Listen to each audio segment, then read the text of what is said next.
भगवान बनना है, भगवान के बाजू में बैठना, भगवान बनने की कला को आत्मसात करना है, वो भगवान बनने की हैसियत को लाना है और अपना यथाशक्ति त्याग 7वें नंबर का बिंदु चल रहा है। उसका मंगलाचरण क्या है?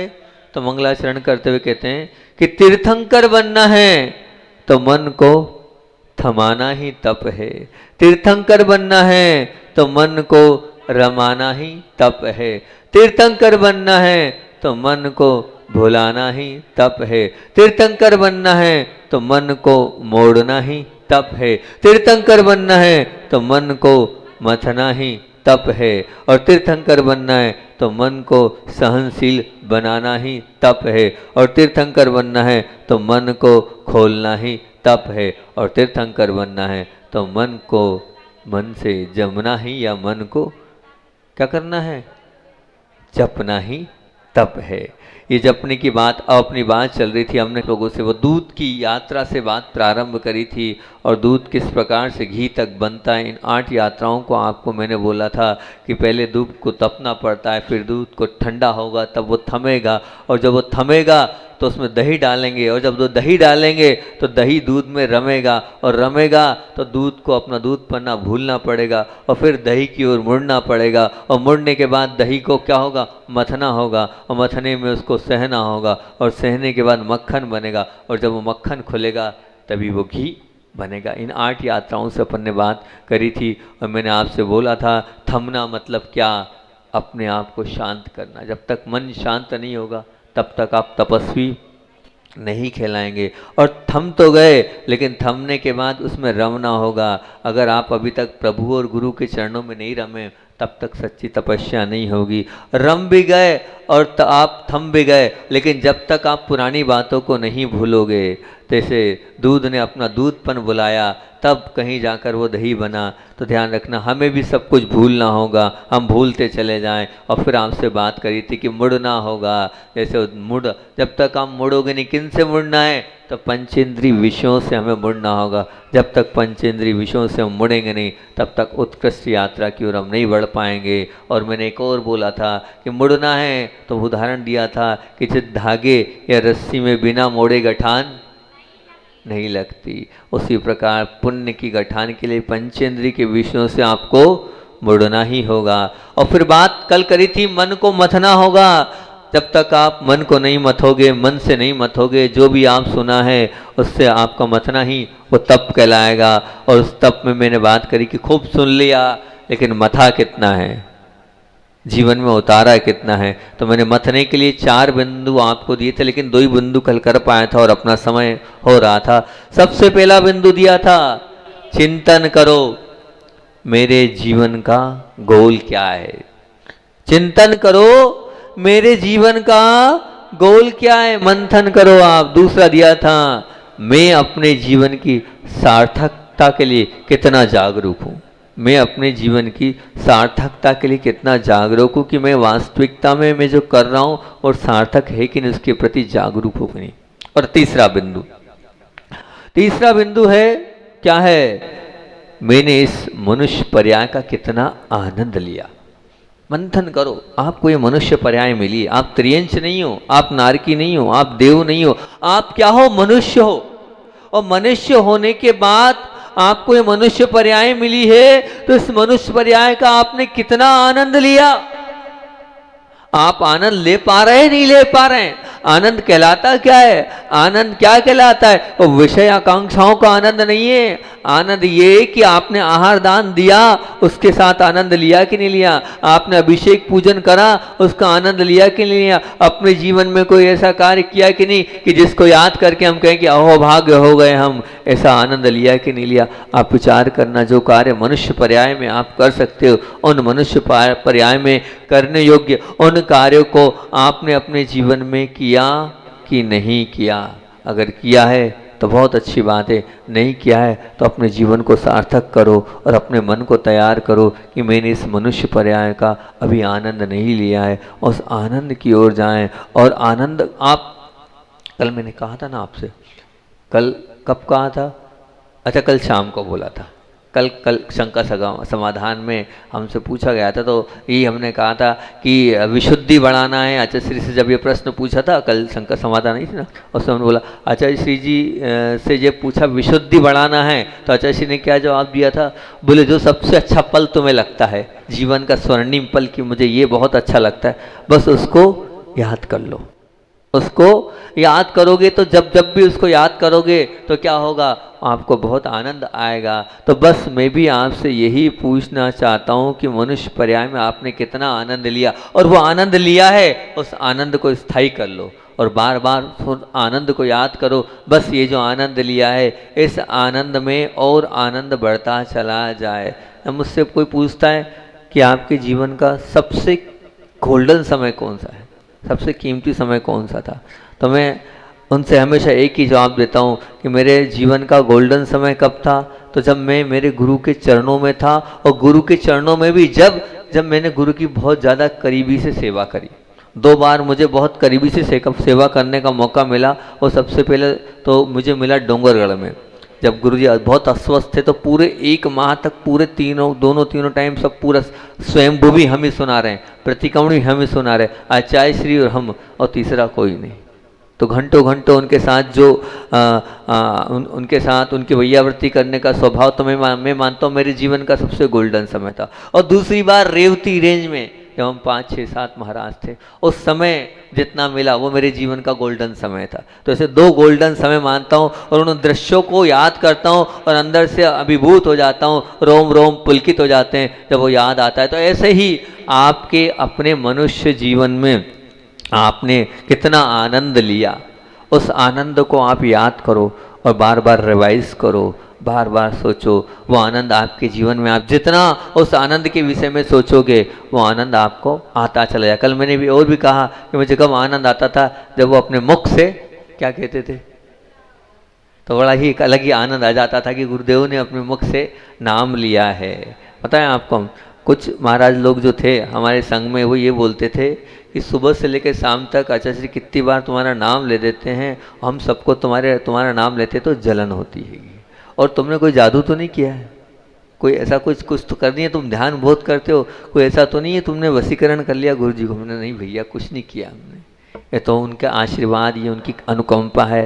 तो वास्तविकता में सच्ची साधना और सच्ची सार्थकता वो है कि हम अपने गुरु के हो जाएं और गुरु हमारे हो जाएं, वही सच्चा आनंद आता है और वही सच्ची जीवन की सार्थकता है कि जहाँ जीवन समर्पित किया, जहाँ जीवन का समर्पण है वो हमारे हो जाएं, हम उनके हो जाएं। उससे बढ़कर आनंद न था, न है और न हो सकता है, ये निश्चित आप मान के चलना। और चौथी बात है, चौथा बिंदु, इस पर खूब चिंतन करना, खूब मनन करना, खूब मंथन करना कि अगली पर्याय में कुछ अच्छा जाएगा कि नहीं, अगली पर्याय में मेरे साथ कुछ अच्छा जाएगा कि नहीं, इस पर विचार करना कि मेरे साथ क्या अच्छा जाएगा। कुछ आप साथ लेके जा रहे हैं, नहीं जा रहे हैं? कुछ आप अच्छा लेके जा रहे हैं, नहीं जा रहे हैं? क्या अच्छा लेके जा रहे हैं? आपने बहुत बैलेंस शीट बनाई है अपनी, मकान, दुकान, घर, पैसा, गाड़ी, घोड़े, लेकिन ये बैलेंस शीट बनाओ कि मेरे जीवन में मैंने क्या अच्छा किया, और जो अच्छा किया है निश्चित मान के चलना वही आपके साथ जाएगा। तो बुरा तो जाना ही है, वो तो जाएगा ही जाएगा, लेकिन जो अच्छा किया है वो अच्छे के रूप में साथ जाएगा और आने वाला जीवन आपका बहुत अच्छा बना देगा। तो आप वो बैलेंस शीट बनाओ, बुरा जो किया है वो भी साथ तो जाना ही है और उस बुरे को छोड़ने का प्रयास करना, लेकिन इस पर विचार करना मैंने अगली पर्याय में कुछ साथ में क्या अच्छा ले जाने वाला हूँ, और मैंने जो अच्छा किया है उससे मेरे जीवन में क्या अच्छा आया है और क्या अच्छा आने वाला है। इन 4 प्रश्नों को मैंने आपके सामने मंथन के लिए रखा था। सबसे पहला प्रश्न, चिंतन करो मेरे जीवन का गोल क्या है, लक्ष्य क्या है। दूसरा, क्या मैं अपने जीवन की सार्थकता के लिए कितना जागरूक हूँ, मैं पूजन कर रहा हूँ कितनी जागरूकता से कर रहा हूँ, मैं और भी स्वाध्याय कर रहा हूँ कितनी जागरूकता से कर रहा हूँ। तीसरा, मैंने इस मनुष्य पर्याय का कितना आनंद लिया, और चौथा, अगली पर्याय में कुछ अच्छा साथ जाएगा कि नहीं जाएगा। जो अच्छा साथ जाएगा उसको नोट डाउन कर लेना कि कम से कम ये मेरे जीवन में अच्छा निश्चित रूप से जाएगा ही जाएगा। अगली बात अपनी हैगी, अगला पॉइंट बड़ा मार्मिक है, कहो तो 8 दिन तक इस पर ही बोल सकता हूँ, 10 दिन तक बोल सकता हूँ, महीने भर तक बोल सकता हूँ। ऐसा वो बिंदु है, मेरा प्रिय बिंदु है। वो प्रिय बिंदु क्या है कि तीर्थंकर बनना है। तीर्थंकर बनना है तो मन को सहनशील बनाना ही होगा, यही सच्चा तप है। तीर्थंकर बनना है तो मन को सहनशील बनाना ही तप है। सच्चा तप तो यही है कि हम मन को सहनशील बनाएं। जितना हमारा मन सहनशील होता चला जाएगा उतने हम सच्चे तपस्वी बनते चले जाएंगे। जैसे कहा ना, वो मैंने आपको बताया था, जैसे दही को मथा और मथने की वो मार सहन हुई, और वो मार जब सहता है तो एक बार नहीं, उस दही को सैकड़ों बार ठोकर खाना पड़ती है। किसकी? उस लकड़ी की। अब शायद मेरे ख्याल से मिक्सर और वो चालू हो गया। पहले तो क्या होता था, एक लकड़ी होती थी और उससे मथा जाता था। उस जमाने में, हमारे ज़माने में जब हम घर में थे, तो जब भैंस से दूध लग के और दही बनता था, तो दही उस समय एक बहुत बड़ा एक पीतल का हंडा होता था। उस पीतल के हंडे में दही डाला जाता था, फिर पानी डाला जाता था। पानी डालने के बाद जो है वहाँ पर ऐसी मथानी से रखा जाता था, और फिर गाँव में जितने लोग होते थे वो पूरे लोग छाछ लेने आते थे और सबको छाछ दी जाती थी। तो अब वो दही, आपको भी बोल रहा हूँ कि उसमें कितनी बार मथा जाता था, कितनी टक्कर खानी पड़ती थी, कितनी सैकड़ों बार उसे ठोकर खानी पड़ती थी, और फिर जब कहीं जाकर वो मजबूत बनता था, फिर कहीं वो जाकर वो मक्खन बनता था, और वो अपने आप ऊपर तैरने लगता है। वो मक्खन जैसे जैसे उसमें ठोकर पड़ती है तो वो जो मक्खन है वो ऊपर आता चल जाता है, वो डूबता नहीं है। मतलब क्या हुआ, वो ये बता रहा है जो जितना सहेगा वो उतना ऊपर उठेगा, वो तैरता चला जाएगा। अगर तैरना है, ऊपर उठना है और डूबना नहीं है तो सहना होगा। तैरना है, ऊपर उठना है और डूबना नहीं है तो सहना होगा। वो मक्खन जब बना है तब सहते हुए ही वो मक्खन बना है। जितना सहोगे उतना मजोगे। मतलब उसके बावजूद भी मकान, दरवाज़ा और ताले से भी अधिक अगर शक्तिशाली कोई चीज़ है तो वह है चाबी। वो क्या है? चाबी। चाबी के बिना वो जो है उस मकान की कोई कीमत नहीं। मतलब एक चाबी एक हमें बहुत सुंदर संदेश दे रही है। वो कह रही है यदि तुम्हें मोक्ष के घर में प्रवेश करना चाहते हो, तो पाप कर्मों को गमन करना चाहते हो, तो सबसे पहले तुम्हें सदगति का दरवाज़ा खोलना होगा। और सदगति का दरवाज़ा अगर खोलना चाहते हो तो तुम्हें समाधि का ताला खोलना पड़ेगा। और समाधि का ताला अगर तुम खोलना चाहते हो तो समाधि का ताला खोलने के लिए सहनशीलता की चाबी आपके पास होनी चाहिए। जब सहनशीलता की चाबी होगी तभी वो समाधि रूपी ताला खोलेगा, और तभी सदगति का दरवाज़ा खोलेगा, और तभी आप उस सदगति का दरवाज़ा खोलने के बाद ही आप मोक्ष के घर में प्रवेश कर सकते हो। मोक्ष का घर यही हैगा। मोक्ष के घर में प्रवेश करने के लिए सहनशीलता की चाबी होनी चाहिए। आपके पास वो चाबी है कि नहीं? सहनशीलता की है, छोटी सी लेकिन बड़े काम की है।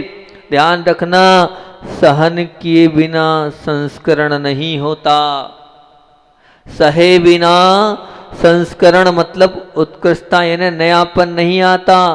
पीड़ा बिना पुरस्कार नहीं मिलता। जितना पीड़ा को सहन करोगे उतने पुरस्कारित होते जाओगे। कष्ट बिना कायाकल्प नहीं होता। जितना कष्ट होगे कायाकल्प होता चला जाएगा, होता चला जाएगा, होता चला जाएगा। याद रखना, सामने वाला, सामना करने वाला, क्या बोल रहा हूँ, सामना करने वाला यदि शायद कुछ गवाता है, पर सहन करने वाला तो कमाई ही कमाई और पुरस्कार ही पुरस्कार प्राप्त करता है। क्या बोल रहा हूँ? सामना करने वाला मतलब जो है विद्रोह करने वाला शायद कुछ गवा देगा, लेकिन जो सहन करता चला जाएगा वो हमेशा पूरे जीवन में कमाता ही चला जाएगा। उसके जीवन में पुरस्कार ही पुरस्कार है। जो कौन? जो सहता है वो, उसके जीवन में पुरस्कार ही पुरस्कार मिलता चला जाता है। उसका जीवन ऊंचा ही ऊंचा होता चला जाता है। सामना करने वाला का, ये विद्रोह करने वाले का नहीं है। और आप क्या कर रहे हो? आप सह नहीं रहे हो, आप विद्रोह कर रहे हो। आप एक्सेप्ट नहीं कर रहे हो।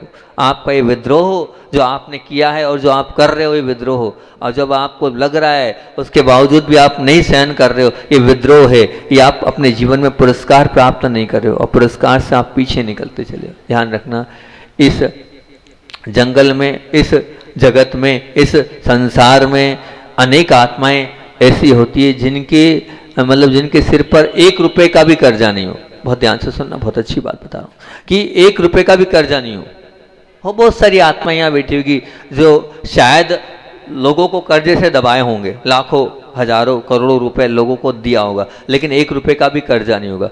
परंतु इस जगत में एक भी ऐसी संसारी आत्मा नहीं है, चाहे वो तीर्थंकर हो, चाहे वो गंडर हो, चाहे वो 14 पूर्वधारी हो, चाहे वो चक्रवर्ती हो, चाहे वो राजा हो, ऐसी एक भी आत्मा नहीं है जो अनंत कर्मों के कर्ज से डूबी हुई नहीं हो।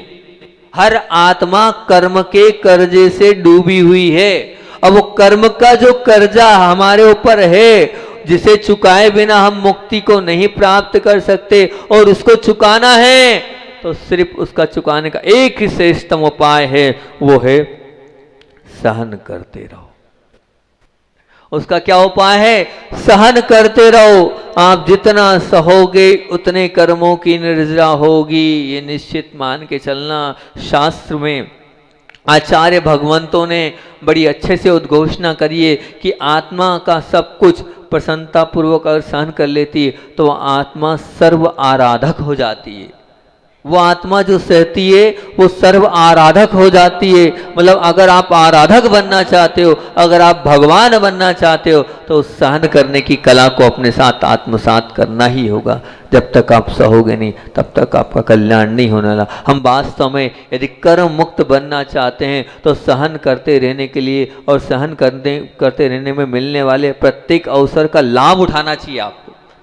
अरे मुझे मौका मिल रहा है सहन करने का, ये मेरा पुण्य है कि मुझे सहन करने का मौका मिल रहा है। प्रतिकूल परिस्थिति मुझे मिली है, उस प्रतिकूल परिस्थिति में मेरी अपनी समता को मुझे खोना नहीं है। बड़ी सरलता और सहजता के साथ मुझे सहन करते चलना है। मैं जब तक सहूँगा नहीं तब तक मेरा कल्याण नहीं होने वाला है। कल जब मेरे पास एक प्रश्न आया, शंका समाधान में अजीब व गरीब ऑनलाइन प्रश्न आ जाते हैं, तो किसी ने मुझसे कहा कि हमने ऐसा कर दिया, उसका ऐसा हो गया। तो मैंने एक की बात बोली थी, कोई कुछ नहीं करने वाला, उसी का उत्तर यहाँ दे रहा हूँ, ध्यान रखना।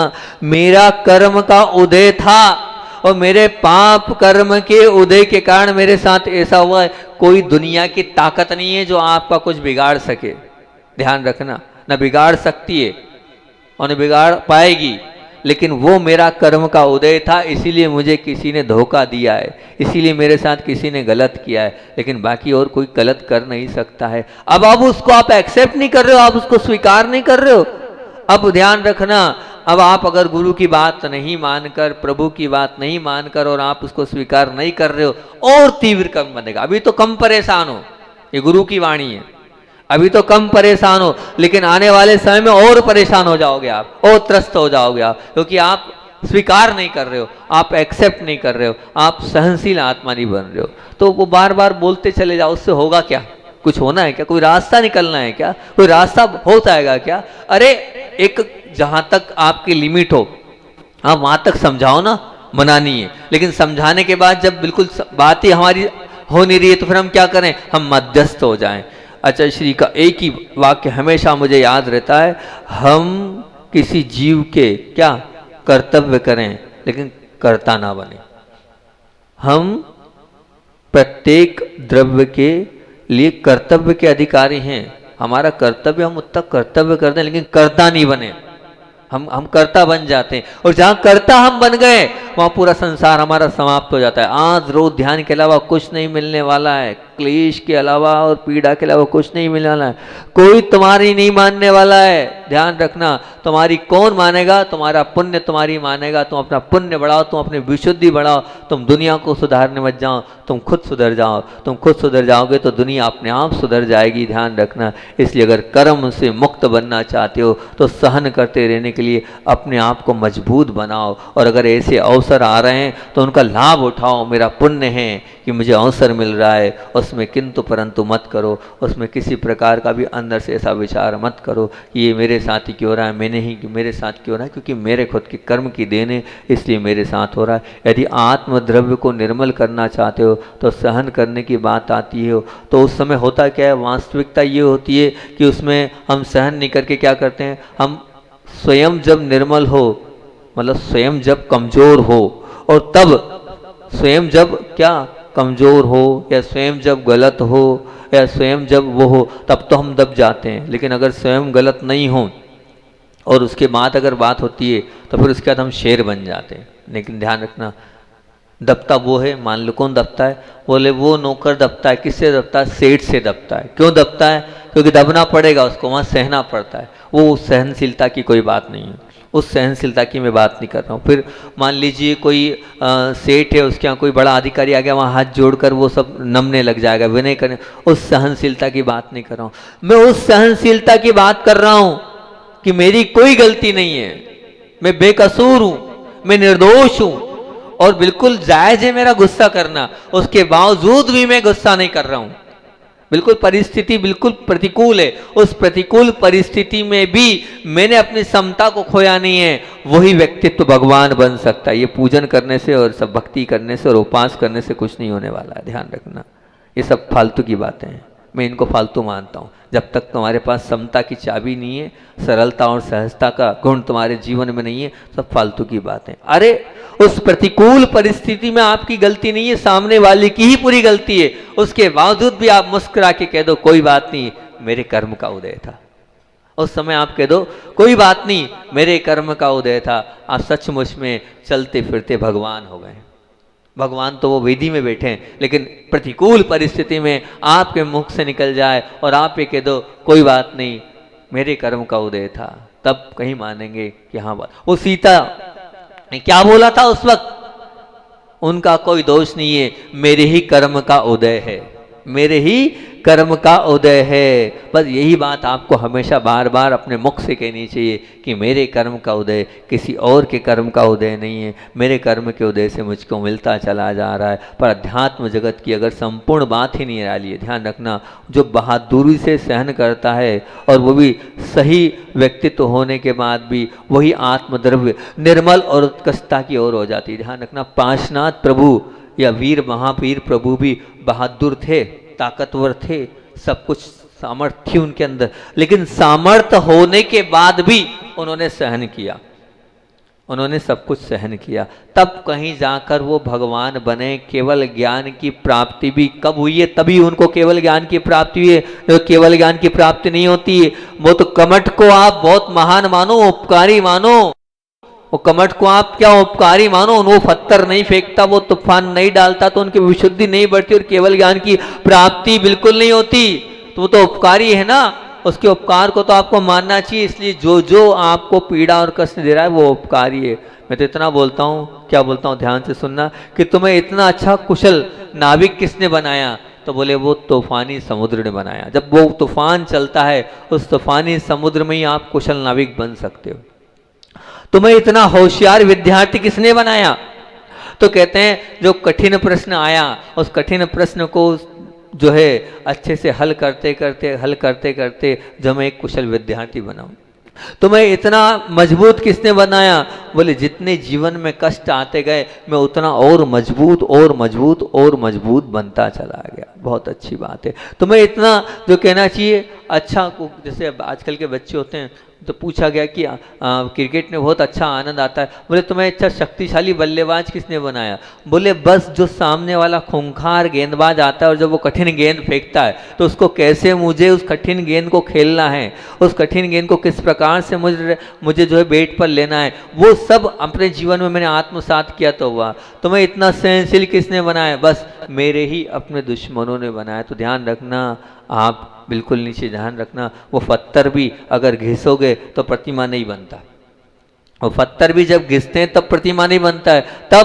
तब बोले पत्थर के लिए क्या करना पड़ेगा? आकार पाने के लिए पत्थर पर छेनी हथौड़ी मारी जाती है। जब कहीं जाकर वो छेनी हथौड़ी की मार खाता है, तब जाके वो पत्थर जो भी तो पेड़ों में रुद रहा था, वही पत्थर भगवान के रूप में ऊपर वहाँ विराजमान हो जाता है। पूजा जब जाता है जब छेनी हथौड़ी खानी पड़ती है, ये निश्चित मान के चलना। तो हथौड़ी छेनी खानी पड़ेगी, तभी आप जब तक सहोगे नहीं। केवल बादल होने से आकाश में इंद्रधनुष नहीं आ जाता। इंद्रधनुष की रचना केवल बादल से नहीं होती है, ध्यान रखना।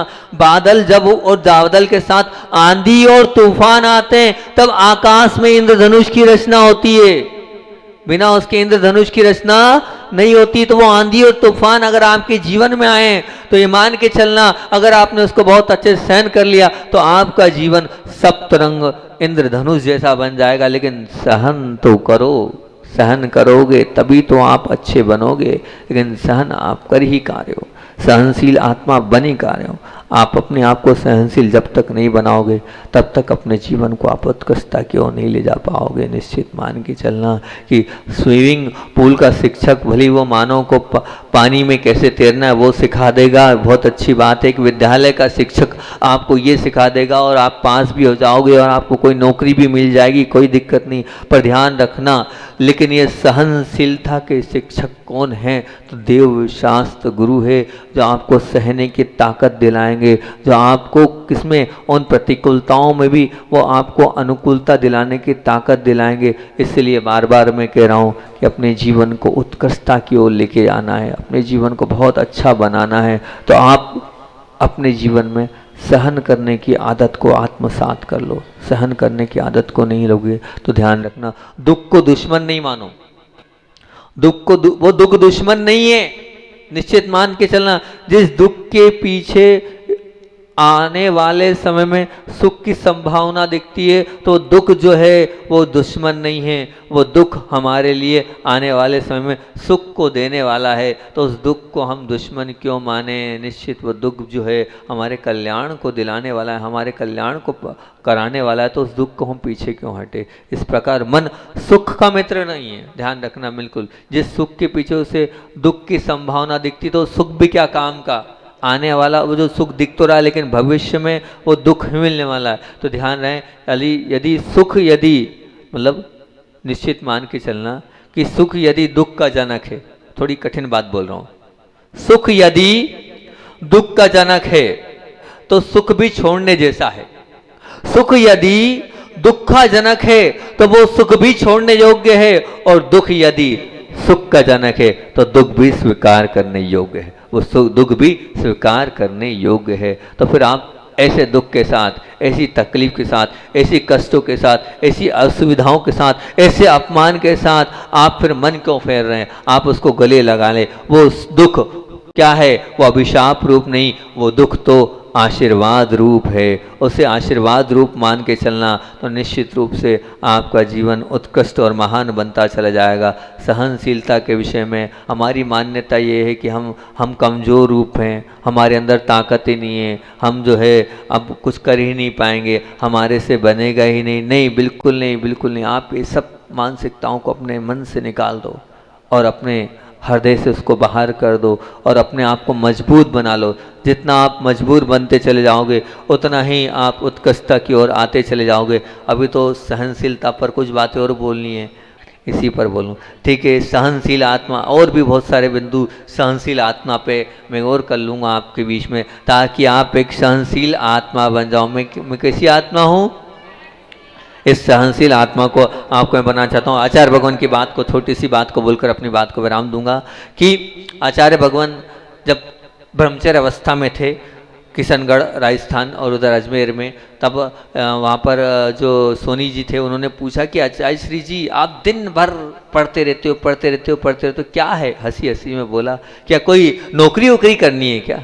काय के लिए दिन भर पढ़ते रहते हो? तो आचार्य श्री ने बड़े मुस्कुराते हुए जवाब दिया, बोले मैं इसलिए ही तो पढ़ रहा हूँ कि मुझे आगे करना क्या है, क्या करना है, उसी के लिए तो पढ़ाई कर रहा हूँ कि मुझे आगे मेरे जीवन में किस प्रकार से मेरे जीवन को जीना है। तो बस आप भी क्या करना है उसके लिए अपने जीवन को 7 अध्याय से जोड़ो। बोलिए आचार्य विद्यासागर जी महामुनि राज की जय।